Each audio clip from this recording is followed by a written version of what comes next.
So now we will discuss about the another theory of the evolution, and that's called as here Darwin's theory. Darwin's theory. तो ये जो ये Darwin's theory है, as the name indicates this theory was given by Darwin. तो Darwin ने ये जो theory दी, इसके पास्टुलेट्स जो है वो उसने एक बुक के थ्रू दे दी, एंड दैट बुक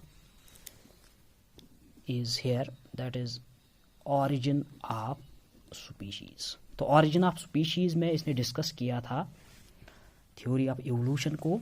तो ये बुक जो है 1859 में डार्विन ने दे दी. तो उसके बाद क्या हुआ, उसके बाद अगरचे हमने देखा डार्विन ने एक्चुअल इवोल्यूशन के लिए क्या कहा कि इवोल्यूशन जो होता है it is by the nature, and nature selects the best adopted organisms, and those best adopted organisms can pass their characteristics to the future generations. तो फ्यूचर जनरेशन जितने भी होंगे और वही कैरेक्टर जो है वो पास ऑन होंगे. तो यहाँ पे हम पहले लिखेंगे कि फिर मैं इसको डिस्कस करूँगा through an example. So this theory is called, तो इस थ्योरी का जो इसका जो दूसरा नाम है that's called as natural selection. Natural selection. अब क्यों इसको नेचुरल सिलेक्शन कहा गया, बिकॉज ये जो डार्विन है उसने कहा कि जितने भी ऑर्गेनिजम्स होते हैं उन सभी ऑर्गेनिजम्स को नेचर ही सिलेक्ट करता है, that the best adopted organisms. पहले हम लिखेंगे, उसके बाद मैं थोड़ा सा इसको डिस्कस करूंगा. Are selected by nature pass on their characteristics to the next are future generations. Future generations.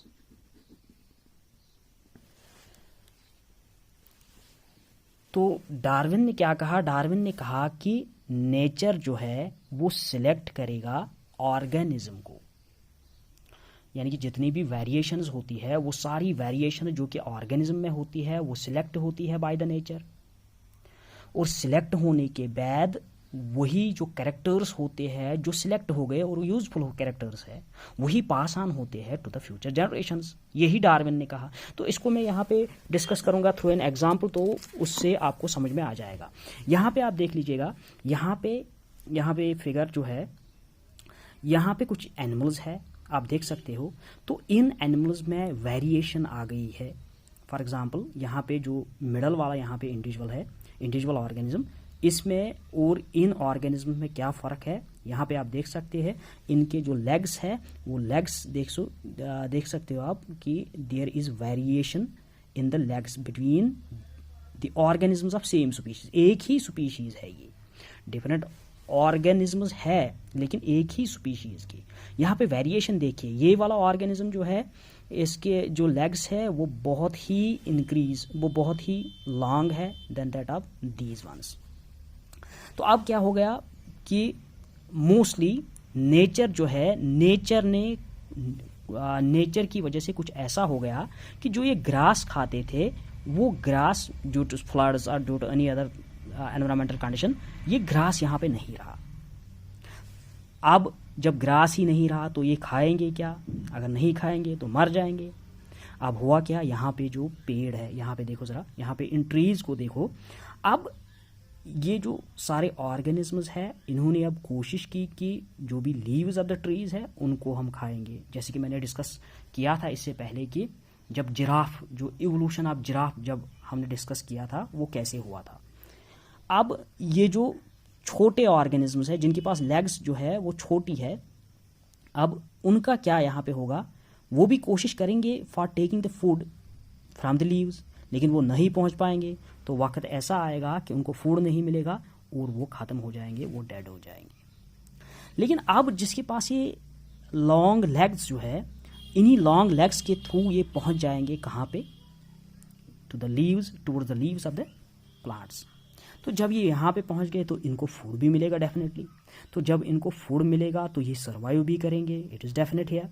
तो जब ये सर्वाइव करेंगे, इसका ये मतलब है सर्वाइव करने के बाद ये रिप्रोडक्शन भी करेंगे, और जो नई जो फ्यूचर जनरेशन यहाँ पे होगी, यहाँ पे देखिए आप, जो यहाँ पे फ्यूचर जनरेशन है, तो ये फ्यूचर जनरेशन जो है इसमें जितने भी ऑर्गेनिजम्स होंगे वो सारे ऑर्गेनिजम्स के लेग्स जो होंगे वो लॉन्ग लेगड होंगे। तो इसको हम कहेंगे यहाँ पे इवोल्यूशन। तो पहले जो यहाँ पे स्पीशीज थी वहाँ पे वेरिएशन की वजह से अगर वहाँ पे 100 ऑर्गेनिजम्स थे, 100 में से 1, 2 या 3 ऑर्गेनिजम्स को लॉन्ग लेग्स थे, लेकिन जो अब नई स्पीशीज यहाँ पे बन गई अडाप्टेशन की वजह से, क्योंकि नेचर ने ही इनको सिलेक्ट किया है। क्यों? क्योंकि यहाँ पे जो वेरिएशन इनकी जो लॉन्ग लेग्स की जो वेरिएशन थी ये सिलेक्ट की है नेचर ने ही। ये वेरिएशन इनमें तो जेनेटिक वेरिएशन थी, लेकिन इस वेरिएशन, अब ये वेरिएशन लॉन्ग लेग्स की वेरिएशन जो है ये यूजफुल हो गई इनके लिए, और इसी यूजफुल वेरिएशन ने इनको अडाप्ट किया। अडाप्ट करने के बाद यही कैरेक्टर जो है ये चेंज हो गया, ये ट्रांसफर हो गया टुवर्ड द फ्यूचर जनरेशंस। तो यही डार्विन ने कहा कि जो भी यूजफुल वेरिएशंस होती है, यहाँ पे ये जो लॉन्ग लेग्स था क्या था, अब ये यूजफुल वेरिएशंस, और यही यूजफुल वेरिएशन जो है वो पास ऑन होगी टू द फ्यूचर जनरेशंस। यानी कि नेचर ने ही अब इन लॉन्ग लेगड ऑर्गेनिजम्स को सिलेक्ट किया, and this selection is called as natural selection.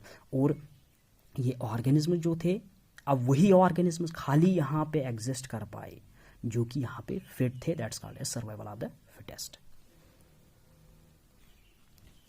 तो अगर हम डार्विन की थ्योरी देखेंगे तो मैंने पहले ही कहा है कि it is mostly widely acceptable theory. तो इसको it is most widely acceptable theory.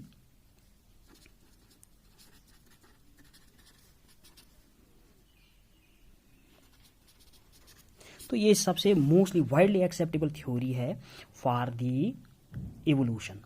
लेकिन इस थ्योरी का क्रिटिसिज्म भी हुआ, लेकिन क्रिटिसिज्म किस बेस पे हुआ कि अगरचे इसने कहा कि देयर इज ऑलवेज वेरिएशन, लेकिन वो वेरिएशन होती कैसे है।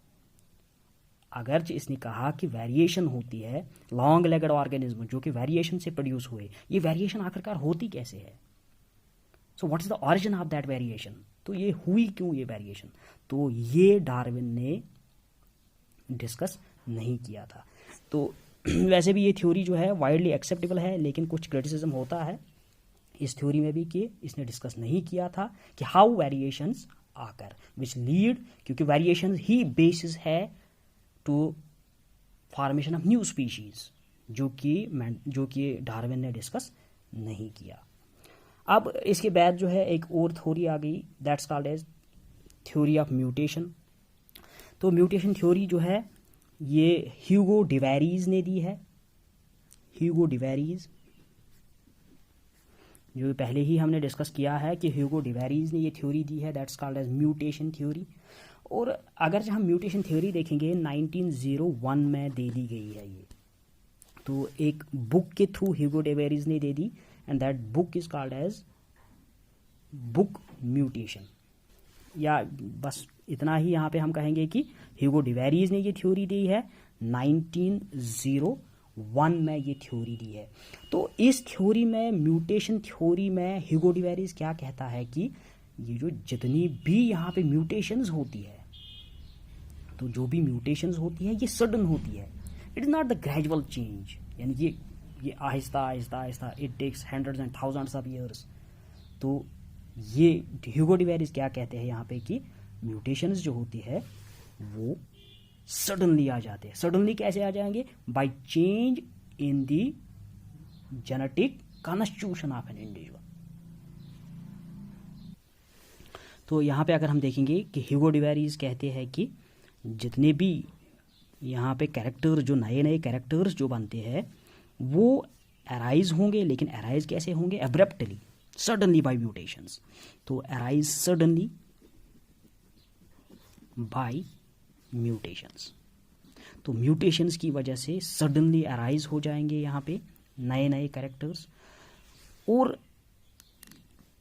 म्यूटेशन थ्योरी का ये कहना है कि जितने भी म्यूटेशंस होते हैं, जितने भी चेंजेस आ जाते हैं, जितने भी वेरिएशंस आ जाते हैं, और वो वेरिएशंस जो होते हैं वो ग्रेजुअल नहीं होते हैं, बल्कि सडनली वो आ जाते हैं through the change in genetic constitution या through genetic variations, through genetic variations।